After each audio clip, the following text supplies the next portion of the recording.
వచ్చే స్థానిక సంస్థల ఎన్నికల్లో కాషాయ దళం సత్తా చాటాలని రాష్ట్ర వైద్య శాఖ మంత్రి సత్యకుమార్ యాదవ్ పిలుపునిచ్చారు. బీజేపీ రాష్ట్ర ప్రధాన కార్యదర్శిగా ఎన్నికైన ఆ పార్టీ సీనియర్ నేత నాగోతు రమేష్ నాయుడు పౌర సన్మానం చేశారు. ఈ కార్యక్రమానికి ముఖ్య అతిథిగా మంత్రి సత్యకుమార్ హాజరై మాట్లాడుతూ అధికారంలో ఉన్నప్పుడు అభివృద్ధిని మరచిన వైసీపీ అధినేత జగన్ ఇప్పుడు కూటమి ప్రభుత్వంపై విమర్శలు చేయడం దయ్యాలు వేదాలు వల్లించినట్టుందని ధ్వజమెత్తారు. ఇక బీజేపీ క్యాడర్ వచ్చే స్థానిక సంస్థల ఎన్నికలకు సిద్దం కావాలని విజ్ఞప్తి చేశారు. అనంతరం కొత్తగా ఎన్నికైన నాగోతు రమేష్ నాయుడికి ఘనంగా పౌర సన్మానం జరిగింది. ఈ కార్యక్రమానికి Jammalamadugu BJP MLA Adinarayana Reddy, Adoni MLA Parthasarathi, మాజీ ఎమ్మెల్సీ బత్యాల చెంగలరాయలు పాల్గొన్నారు. అంతకుముందు రాజంపేటలో పార్టీ నేతలు, కార్యకర్తలు పెద్ద ఎత్తున బైక్ ర్యాలీ నిర్వహించారు.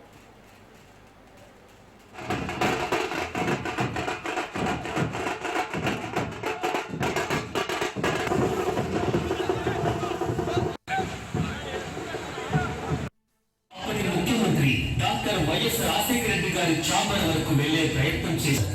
ఇంజనీరింగ్ విద్యార్థులపై అధిక ఫీజులు విధించడం మరి ఆయన కడత వద్ద తుపాకీ గురి పెట్టినా కూడా వెలుకలకు వేయకుండా ధైర్యంగా నడిపించి అప్పటి రాష్ట్ర ప్రభుత్వం చేత ఉత్తమ పంచాయతీ అవార్డులు అందుకున్నారు. ఇది ఆయన 2014లో రాజంపేట నియోజకవర్గానికి బీజేపీ ఎమ్మెల్యే అభ్యర్థిగా పేరు ఖరారైనప్పటికీ ఈ దేశ చరిత్రలో ఏ రాష్ట్రంలో లేని విధంగా ఈ రాష్ట్రంలో ఉంటున్న 1,43,00,000 మంది పేదలకి ఉచితంగా అతి ఖరీదైన వైద్యాన్ని 25 లక్షల దాకా ఎన్టీఆర్ వైద్య సేవ లేదా ఇన్సూరెన్స్ ద్వారా అందించే ప్రయత్నం చేసిన మొట్టమొదటిసారిగా ఈ ఆంధ్రప్రదేశ్ లోనే కాదు దేశంలో ఇవాళ 25 లక్షలు ఉచితంగా వైద్యం అందించే రాష్ట్రం ఎక్కడ కూడా లేదు. గుజరాత్ లో, మహారాష్ట్రలో 10 లక్షల దాకా తీసుకుంటే ఒక ఆంధ్రప్రదేశ్ లో 25 లక్షల దాకా 2.5 లక్షల సహాయం వైద్య సహాయం దాకా జర్నలిస్టులు కూడా పూర్తిగా ఆంధ్రప్రదేశ్ కూటమి ప్రభుత్వమే చెల్లించేలాగా నిర్ణయం తీసుకుంటుంది. మనల్ని శత్రువులుగా ఏ రకంగా చూస్తున్నాయో, ఏ రకంగా మనం మీద విమర్శలు చూపిస్తున్నాయో వాటికి ఈ రాహుల్ గాంధీలో లేకపోతే వీళ్ళంతా కాలం చెల్లిన నాయకులు. రాష్ట్రంలో కూడా ఒక నాయకుడు ఉండి కేవలం వచ్చింది 11 సీట్లు ఇస్తే నాకు ప్రతిపక్ష నేత హోదా ఇస్తావా లేదా స్పీకర్ అడుగుతారు, చంద్రబాబు నాయుడు గారు అడుగుతారు. ప్రతిపక్ష హోదా అనేది స్పీకర్ ఇచ్చేది కాదు, ప్రతిపక్ష హోదా అనేది ప్రజలు ఇచ్చేది. ఇలాంటి అవమానంగా ఉంది. పులివెందుల పులి అని చెప్పుకునేటోళ్ళు పిల్లిలాగా తయారైపోయి నాకు ఇస్తారా లేదా అడుక్కోవడమేందయ్యా. నువ్వు మళ్ళీ పోరాడు, ప్రజల సమస్య మీద మాట్లాడు, వచ్చి ప్రజల దగ్గర. ఈ దేశ చరిత్రలో వ్యవసాయ మోటార్ల పంపిణీలో అగ్రగామిగా నిలుస్తోంది కేఎల్ఎన్ ప్రసాద్ ఏజెన్సీ. 60వ దశకంలో డీజిల్ ఇంజిన్ పంప్ సెట్లతో మొదలైన కేఎల్ఎన్ ప్రసాద్ ఏజెన్సీ ప్రస్థానం నేడు అత్యాధునిక మోటార్లను అందించే స్థాయికి చేరింది. వ్యవసాయ కుటుంబంలో పుట్టిన తాము 3 తరాలుగా వ్యవసాయ మోటార్ల బిజినెస్ లో ఉన్నట్లు కేఎల్ఎన్ ప్రసాద్ ఏజెన్సీ అధినేత కంతేటి రంగా చెబుతున్నారు. వ్యవసాయానికి జలం విలువ ఏంటో తెలిసిన తాము డీజిల్ ఇంజిన్ల నుంచి నేటి ఎలక్ట్రికల్ ఇంజన్ల వరకు సరసమైన ధరల్లో రైతులకు అందిస్తున్నట్లు చెబుతున్న కంతేటి రంగాతో మా ప్రతినిధి Soumya face to face. Telugu ప్రజల దివిసీమగా పిలువబడే కృష్ణా జిల్లాలో ఉండే రైతులకి నీరుని అందించడమే ప్రధాన ధ్యేయంగా అప్పట్లో ఒక చిన్న సంస్థగా మొదలైనటువంటి కేఎల్ ప్రసాద్ ఏజెన్సీస్ ఇప్పుడు ఇంతింతై బట్టుడింతై అన్న విధంగా ఇతిరాజులు అనే వ్యక్తితో ఒక చిన్న సంస్థగా ప్రారంభమై ఇప్పుడు మాత్రం ఎంతో మంది రైతులకి ఈ మోటార్స్ తయారు చేసి వాళ్ళు పాతాళంలో ఉండేటటువంటి నీటిని కూడా తీసి రైతులు పండించే పంటకి ఆధారంగా ఇస్తుంది ఈ కేఎల్ఎన్ ప్రసాద్ ఏజెన్సీస్. ప్రస్తుతం ఈ సంస్థ కోసం ఎంతో మనం చెప్పుకోవచ్చు. మనందరికీ తెలుసు కదా, ఒక పంట పండాలి అంటే ఖచ్చితంగా నీరు ఆధారం. అయితే ఈ రోజుల్లో ఆ నీటి మట్టం చాలా వరకు తగ్గుతూ వస్తుంది. కానీ పాతాళంలో ఉండేటటువంటి నీటిని సైతం ఒక్కొక్క చుక్కని వడిసిపట్టి రైతులకి అందించి రైతు నేస్తంగా మారినటువంటి ఏజెన్సీలో ప్రస్తుతం మనం ఉన్నాము. అయితే ప్రస్తుతం మనతో పాటు దీనిని ఇప్పటికీ కంటిన్యూ చేస్తున్నటువంటి రంగా గారు ఉన్నారు. ఒకసారి ఆయనతో మాట్లాడదాం. అసలు ఎందుకు ఈ థాట్ వచ్చింది, ఎప్పుడు ఈ సంస్థ ప్రారంభమైంది, ఈ సంస్థ సక్సెస్లో ఎన్ని ఒడిదుడుకులు ఉన్నాయి, ఎలాంటి అవాంతరాలు ఎదుర్కొని ఈ రోజు ఎంత సక్సెస్ఫుల్ గా దీన్ని రన్ చేయగలుగుతున్నారు, ఇవన్నీ తెలుసుకుందాం. సార్ నమస్తే. సార్ పంచభూతాల్లో ఒకటైనటువంటి నీటిని మీరు ఎంచుకున్నారు, అంటే మీ నాన్నగారు ఇతరాజులు గారు ఎంచుకున్నారు. అయితే నీరు సంస్థ జీవకోటికి ఆధారం. అదేవిధంగా రైతన్న పండించే ప్రతి గింజ పంట రూపంలో రావాలి అంటే ఖచ్చితంగా తగినంత నీరు ఉండాలి. మీ మోటార్స్ ద్వారా ప్రతి నీటి చుక్కని రైతులకి అందిస్తున్నారు. అసలు ఈ సంస్థ ఎందుకు ప్రారంభమైంది, ఎలా ప్రారంభమైంది, దీని వెనుకుండే ఆలోచన ఏంటి? మా నాన్నగారు వచ్చేటప్పటికి యతిరాజులు గారు సార్. ఈ సంస్థని 1964లో స్థాపించారండి యాజ్ అ బ్యాచులర్. మా నాన్నగారు తాతయ్య గారు వచ్చి అగ్రికల్చరలిస్ట్. అగ్రికల్చర్లో మెయిన్ ఇంపార్టెంట్ రోల్గా ప్లే చేసినటువంటి ఈ నీటి ఎద్దడికి ఏదో ఒక సమస్య, దానికి పరిష్కారానికి మెయిన్గా ఆలోచించి ఈ వ్యాపార సంస్థని స్టార్ట్ చేశారు. మచిలీపట్నం నుంచి వచ్చి విత్ ఫస్ట్ ఈ మోటార్ ఫీల్డ్ అంతా విద్యుత్ రూపేణా ఉండేది కాదండి, డీజిల్ రూపేణా ఉండేది. ఆ రోజుల్లో పవర్ చాలా షార్టేజ్ ఉండేది అండ్ పవర్ అంత ఎక్కువ ప్రతి అగ్రికల్చరలిస్ట్కి అందుబాటులో ఉండేది కాదు. అక్కడి నుంచి స్టార్ట్ అయ్యి we have started with diesel engine pump sets and all, and now we have converted into electrical pump sets. ఇప్పుడు పూర్తిగా ఈ నీటి సమస్య ఎద్దడిని పూర్తిగా గవర్నమెంట్ కానీ మేము కానీ ఎదుర్కోగలుగుతున్నాం. రైతు యొక్క ప్రతి అవసరాన్ని తీర్చగలుగుతున్నాం రైతుగా, ప్లస్ ఒక ఇండస్ట్రియలిస్ట్ అవ్వచ్చండి, డొమెస్టిక్ అవ్వచ్చు, whatever all the requirements to fulfil the water needs we are getting fulfilled. మీరు స్టార్ట్ చేసింది 1964, అంటే దాదాపు 6 దశాబ్దాలు దాటిపోయిందని చెప్పుకోవచ్చు. సో ఇందులో మనం చూసుకున్నట్లయితే అప్పట్లోనే అసలు నీరు ఎంత అవసరం ఉంటుంది, అది కూడా రైతులకి ఇంత కొరత వస్తుంది, దాన్ని అందించాలి అనేటటువంటి థాట్ ఎలా వచ్చిందంటారు? అప్పట్లో మీరు ఏమైనా కష్టాలు చూసారా మీ నాన్నగారు కానీ? యాక్చువల్గా మేము ఒక రైతు కుటుంబమే అన్నమా. మాకు 400 ఎకరాల వ్యవసాయ భూమి ఉండేది. దానికి ఈ నీటి ఎద్దడి బాగా ఉండేదండి. మేము దీనికి పరిష్కారం ఏంటి అని ఆలోచించి ఆ రోజుల్లో ఇంజన్స్తో నడిపించి డీజిల్ వ్యవసాయంతో చేసి పండించేవాళ్ళం. బీడు బారిపోయి ఈ నీరు లేక చాలా వ్యవసాయం అంటే అగ్రికల్చర్ ఆ రోజుల్లో చెయ్యాలంటే నీరు ఉన్న భూమే పండేది.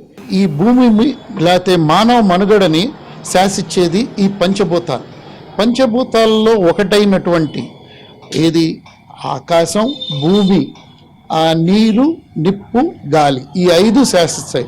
ఇందులో ఈ శాసిచ్చేది నీరుని మా నాన్నగారు ఎంచుకున్నారండి.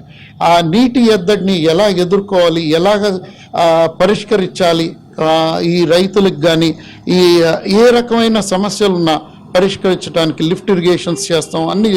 Total we are very much qualified with any of the needs. రైతుకి పలానాది కావాలి అంటే టోటల్ మేము నీటి సమస్యని టోటల్గా పరిష్కరించగలుగుతామండి. సార్ 60 ఏళ్లలో ఎన్నో మార్పులు వచ్చాయి కదా, మరి మీ సంస్థ కూడా దాంతో పాటు మారుతూ వచ్చింది కాలానుగుణంగా. ఇప్పుడు ప్రస్తుతానికి మీ సంస్థ ఎలాంటి మోటార్స్ని రైతులకు అందిస్తుంది, ఒకసారి ఎక్స్ప్లెయిన్ చేస్తారా మాకు? ఇవి వచ్చి సబ్మర్సిబుల్ పంప్ సెట్స్ అమ్మా. మేము వచ్చి టోటల్ ఎంత డెప్త్ ఉన్నా 100 అడుగులు అవనండి, 600 అడుగు అవనండి, depending on water yields we design and we fulfil all the needs. ఈ రోజున వచ్చేటప్పటికి ఇజ్రాయెల్ టెక్నాలజీతో వచ్చిన డ్రిప్ ఇరిగేషన్ అవ్వచ్చమ్మా, ఇదేంటి ఫ్రీ ఫ్లో అవ్వచ్చు. ఏ ఫ్లో ఉన్నా వాటర్ కింద భూమి పాతాళం నుంచి ఆకాశగంగ వరకు చేర్చగలిగే లేటెస్ట్ టెక్నాలజీ అప్డేట్స్ వచ్చేసినాయి అమ్మా. అవి అన్నీ మా దగ్గర fully updated. We are very much technically qualified in ఏ సమస్య అయినా పరిష్కరించగలిగే క్వాలిఫికేషన్ మాకుందమ్మా. Only due to our experience given my father and the technical supports from the company. Sir భూమిలో పైపులు కూడా వేస్తారు మీ సంస్థ తరపు నుంచి అని విన్నాం, దానికి సంబంధించి ఏం చెప్పండి? వేస్తామమ్మా. టోటల్ రైతుకి నీరు పడింది అంటే అక్కడి నుంచి మొత్తం మా పనితనం స్టార్ట్ అవుతుందమ్మా. Whatever his needs we will fulfil everything. పరిష్కరించలేంది అనే సమస్య అయితే ఇప్పుడు దాకా లేదు. ఉన్న టెక్నాలజీ అప్గ్రేడెడ్స్ వల్ల వాట్ ఎవర్ కస్టమర్ చాయిస్, ఆయనకి ఇది కావాలి అంటారు, దట్ కెన్ బి డన్. బయట చాలా వరకు మనకి ఇలాంటి ఇండస్ట్రీస్ ఉన్నాయి. అయితే రైతన్నలు కానివ్వండి, లేదు ప్రజలు కానివ్వండి, ఇక్కడికి వచ్చి కొనుక్కోవాలి అంటే ఎలాంటివి అవైలబుల్గా ఉన్నాయి, వాళ్ళకి ఫైనల్గా ఏం చెప్తారు? ఇవి వచ్చి సబ్మర్సిబుల్ పంప్ సెట్స్ అమ్మా. ఇవి 600 అడుగు లోతు వరకు లాగుతుంది, 100 అడుగుల నుంచి 600 అడుగు లాగుతుంది. 2 అంగుళాల నుంచి 4 అంగుళాల వరకు రైతు భూమిని బట్టి సాగుకి పడిన నీళ్ళని బట్టి మేము డిజైన్ చేసి ఇవ్వగలుగుతాము. ఏ రకమైన సమస్య అయినా పరిష్కరించగలిగే ఇది మా దగ్గర ఉన్నాయమ్మా. ఇవి వచ్చేటప్పటికి డొమెస్టిక్ అమ్మా. ఈ ఇంటి అవసరాల నిమిత్తంగా అపార్ట్మెంట్స్ అవ్వచ్చు, ఈరోజు ఎనీథింగ్. ఈ రోజుల్లో అపార్ట్మెంట్ కల్చర్ బాగా పెరిగింది, హై రైజెస్ పెరిగినాయి. హై రైజెస్ ఉన్న ప్రతి ఒక్క సొల్యూషన్ మా దగ్గర ఉంటుందమ్మా. Best quality product, branded product తీసుకోవడం వల్ల, సర్వీస్ ఇష్యూ లేని ప్రోడక్ట్స్ తీసుకోవడం వల్ల రైతు హ్యాపీగా ఉంటారమ్మా. క్వాలిటీ ఆఫ్ బ్రాండెడ్ ప్రోడక్ట్స్ కొనుక్కోవడం వల్ల సమస్యలు ఉండవమ్మా. సో చూస్తున్నారు కదా, రైతు పెట్టే ప్రతి రూపాయి చాలా విలువైంది. ఎందుకు అంటే అది లాంగ్ రన్ వస్తేనే ఆ రైతుకి గిట్టుబాటు అవుతుంది. కాబట్టి మనం వ్యవసాయానికి ఉపయోగించేటటువంటి పరికరాలు లేదా మోటార్స్ ఖచ్చితంగా నాణ్యతతో కూడి ఉండాలి. అలాంటి నాణ్యమైనటువంటి మోటార్స్ని కానివ్వండి, లేదా భూమికి సంబంధించినటువంటి ఎలాంటి వస్తువు కొనాలి అన్నా ఖచ్చితంగా విజయవాడలో ఉండేటటువంటి కేఎల్ఎం ప్రసాద్ ఏజెన్సీస్ని మాత్రం ఖచ్చితంగా కన్సల్ట్ చేయాలని చెప్తున్నారు. దానికి నిదర్శనమే ఇప్పుడు నేను చూపిస్తున్నటువంటి ఇన్ని ఐటమ్స్ అనమాట. ప్రస్తుతం ఖచ్చితంగా ఇలాంటి క్వాలిటీ కావాలి అంటే మాత్రం ఖచ్చితంగా అది ఈ సంస్థతోనే సాధ్యమవుతుందని మాత్రం చెప్పుకోవచ్చు. విజయవాడ సితారా గ్రౌండ్స్ లో 72 అడుగుల మట్టి వినాయకుడి నిమజ్జనం ముగిసింది. డుమ్డి రాకేష్ సేనా సమితి ఆధ్వర్యంలో 11 రోజుల పాటు పూజలు అందుకున్న గణనాథుడు అక్కడికక్కడే నిమజ్జనమయ్యాడు. 72 అడుగుల గణనాథుడిని ప్రతిష్ఠించిన చోటే ఫైర్ ఇంజిన్ సాయంతో మట్టి గణనాథుడిని నిమజ్జనం చేశారు. అనంతరం సాయంత్రం 6 గంటలకు లడ్డూ వేలంపాట నిర్వహించారు. అలాగే 5,000 మందికి అన్నదానం చేశారు.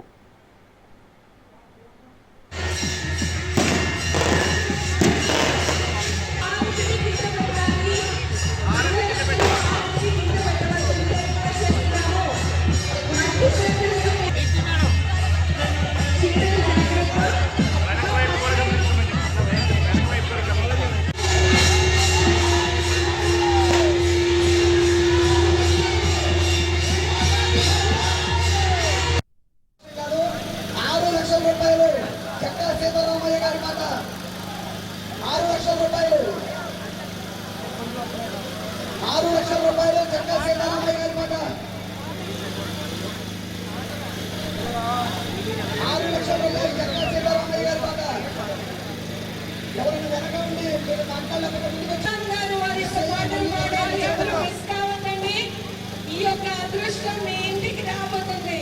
మరి ఎందుకు ఇంకా 6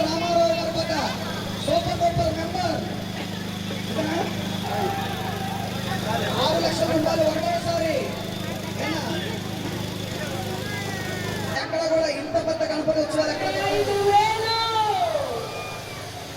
6,75,000 రూపాయలు డుమ్డి రాకేష్ పాట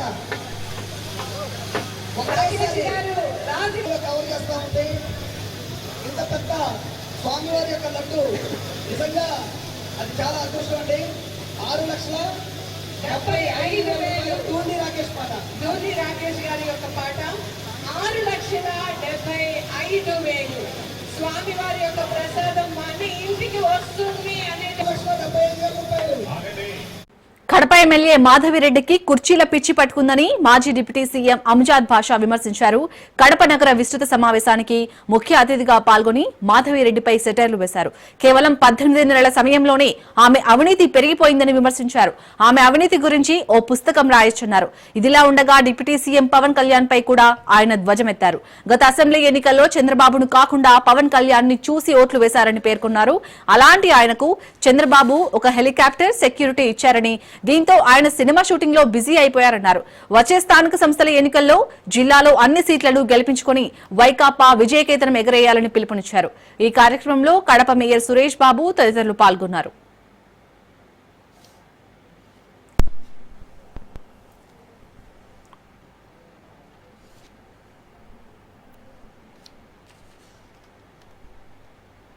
ప్రజలందరూ కూడా నమ్మారు. ఎందుకంటే చంద్రబాబు నాయుడిని నమ్మలే ప్రజలు. మరి వాళ్ళు నమ్మింది ఎవరికంటే పవన్ కళ్యాణ్ నమ్మారు.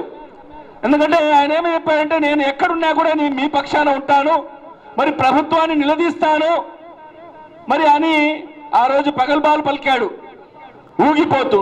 ప్రజలందరూ కూడా పాపం ఈయన ఉన్నాడు కదా, ఈయన ఈ ప్రభుత్వానికి చంద్రబాబు నాయుడికి ఖచ్చితంగా నిలదీస్తాడు, అన్ని కార్యక్రమాలు చేసేటట్టుగా చేస్తాడు అని చెప్పి ఒక నమ్మకంతో మరి ప్రజలందరూ కూడా ఓట్లేశారు. నిజంగా ఓట్లేపి అయిపోయిన తర్వాత, గెలిచిన తర్వాత మరి ఆయనకు ఉప ముఖ్యమంత్రి పదవి ఇచ్చేశారు.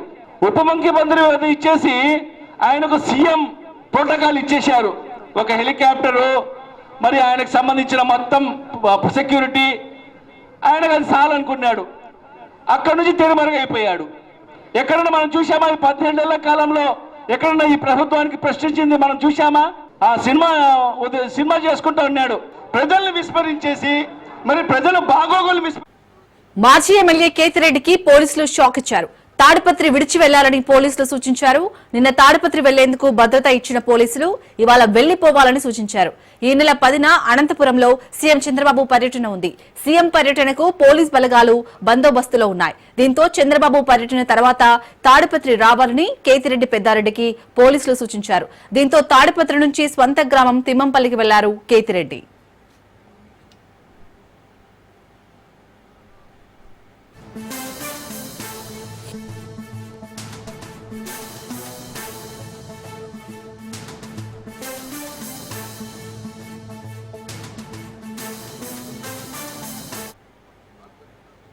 మాజీ ఎమ్మెల్యే కేతిరెడ్డికి పోలీసులు షాక్ ఇచ్చారు. తాడిపత్రి విడిచి వెళ్లాలని పోలీసులు సూచించారు. నిన్న తాడిపత్రి వెళ్లేందుకు భద్రత ఇచ్చిన పోలీసులు ఇవాళ వెళ్లిపోవాలని సూచించారు. ఈ నెల 10న అనంతపురంలో సీఎం చంద్రబాబు పర్యటన ఉంది. సీఎం పర్యటనకు పోలీస్ బలగాలు బందోబస్తులో ఉన్నాయి. దీంతో చంద్రబాబు పర్యటన తర్వాత తాడిపత్రికి రావాలని కేతిరెడ్డి పెద్దారెడ్డికి పోలీసులు సూచించారు.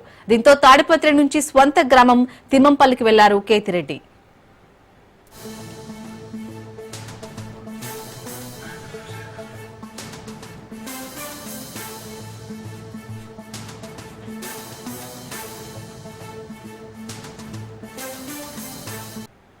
బీసీలకు 42% రిజర్వేషన్లపై ప్రభుత్వం తీసుకుంటున్న చర్యలను ప్రజల్లోకి విస్తృతంగా తీసుకువెళ్లాలని అధికార కాంగ్రెస్ నిర్ణయించింది. తద్వారా త్వరలో జరగబోయే స్థానిక సంస్థల ఎన్నికల్లో బీసీ వర్గాల మద్దతు కూడగట్టుకోవాలనే వ్యూహ రచన చేస్తోంది. ఇందులో భాగంగా ఈ నెల 15న కామారెడ్డిలో బీసీ డిక్లరేషన్ విజయోత్సవ సభ నిర్వహించనుంది. దీనికి కాంగ్రెస్ అగ్రనేత రాహుల్ గాంధీ, పార్టీ అధ్యక్షుడు మల్లికార్జున ఖర్గే, ప్రధాన కార్యదర్శి కేసీ వేణుగోపాల్, కర్ణాటక ముఖ్యమంత్రి సిద్దరామయ్యలను ఆహ్వానించనున్నారు.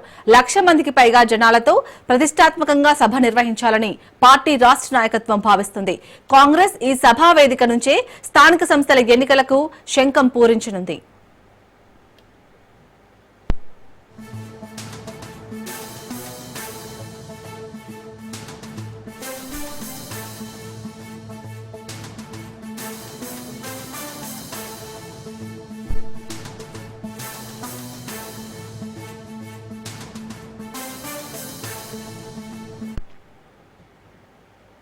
సభ నేపథ్యంలో గత శుక్రవారం హైదరాబాద్ లో ముఖ్య నేతలు సన్నాహక భేటీ నిర్వహించారు. ప్రభుత్వ సలహాదారు షబ్బీర్ అలీ నివాసంలో జరిగిన ఈ భేటీలో పీసీసీ అధ్యక్షుడు మహేష్ కుమార్ గౌడ్, మంత్రులు పొంగిలేటి శ్రీనివాసరెడ్డి, సీతక్క పాల్గొన్నారు.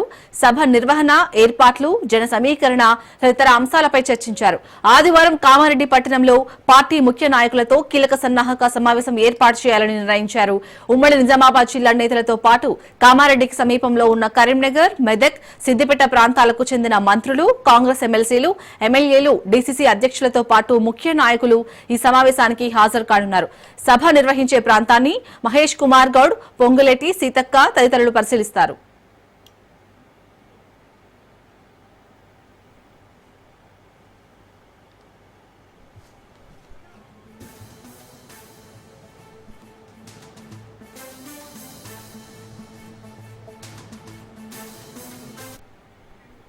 గత అసెంబ్లీ ఎన్నికల్లో అప్పటి ముఖ్యమంత్రి కేసీఆర్ గజ్వెల్ తో పాటు కామారెడ్డి నుంచి పోటీ చేశారు.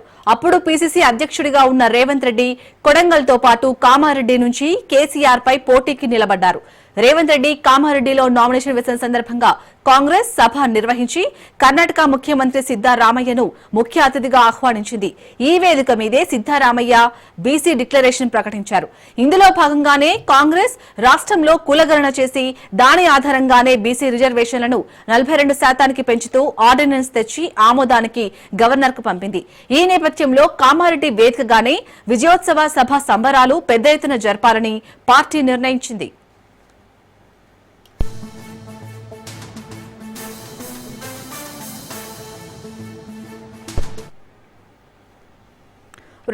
ఈ నెల 15న కామారెడ్డిలో జరగబోయే ఇటు బీసీ డిక్లరేషన్ విజయోత్సవ సభకు సంబంధించి ఈ రోజు అయితే ఒక కీలక సమావేశం జరగబోతోంది. దీనికి సంబంధించి పూర్తి అప్డేట్స్ మా ప్రతినిధి రాజు అందిస్తారు. రాజు, ఎలాంటి ప్రిపరేషన్ జరుగుతున్నాయి?